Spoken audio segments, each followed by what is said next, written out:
Welcome to the only daily podcast focusing on compliance news of the day. Each morning, start your day with a cup of coffee and Tom Fox, the voice of compliance, to hear about 4 of the top compliance, corruption, or leadership stories you will need to start your day. The Daily Compliance News is a production of the Compliance Podcast Network.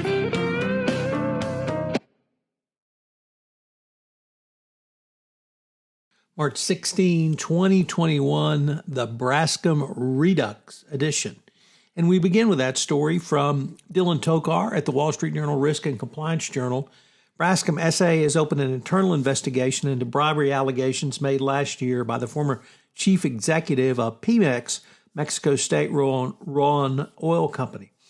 The Brazilian petrochemical company said in a filing Friday it had hired a U.S. law firm to review claims by the former CEO that monies had been paid on behalf of Braskem and its parent, In its filing, the president of Pemex said he accepted bribes from Odebrecht on an ethylene project, and Braskem and a joint venture in Mexico opened an investigation.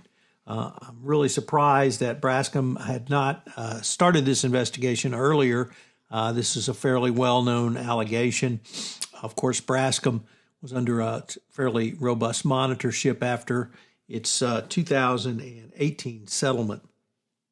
And the former CEO of Braskem faces criminal charges in the U.S. related to that settlement. In the Deal Book, New York Times, it talks about how the SEC is making ESG a priority. Allison Heron-Lee, named acting chair of the SEC in January, has been especially active when it comes to environmental, social, and governance issues. The agency has issued a flurry of notices that disclosures will be a priority this year. Allison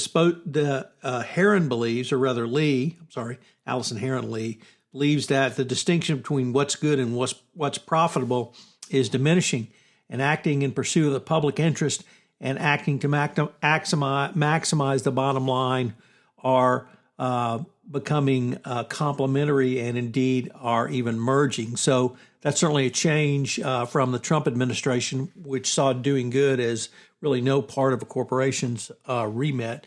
All of this, of course, follows the Business Roundtable statement on the purpose of a corporation a couple of years ago. And so it's going to be interesting to watch this go forward, and Gary Gensler, the nominee and presumed to be new chair of the SEC, will certainly follow this. From the Washington Post, Coca-Cola and Home Depot have come out in opposition to Georgia's voter restrictions, attempting to derail voting in Georgia. The Georgia legislature has put in a series of very onerous restrictions to including such things as not being able to give out water to people who stand in line for 6 to 8 hours to vote, and making that a criminal offense. And Coke, Aflac, Delta, Home Depot, and UPS are opposing this Republican effort. So once again, when corporations speak, they usually speak very loudly to politicians, and it's not known what the Georgia legislature will do, whether they'll continue to pander to the racist base of the Republican Party or they'll actually listen to what the majority of voters want.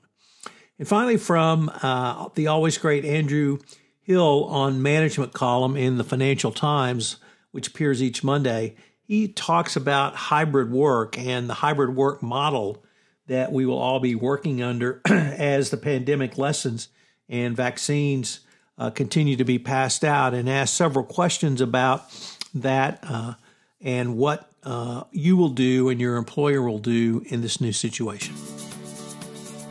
The Daily Compliance News is a production of the Compliance Podcast Network and a proud member of C-Suite Radio. Thanks so much for listening. I hope you'll join me again tomorrow.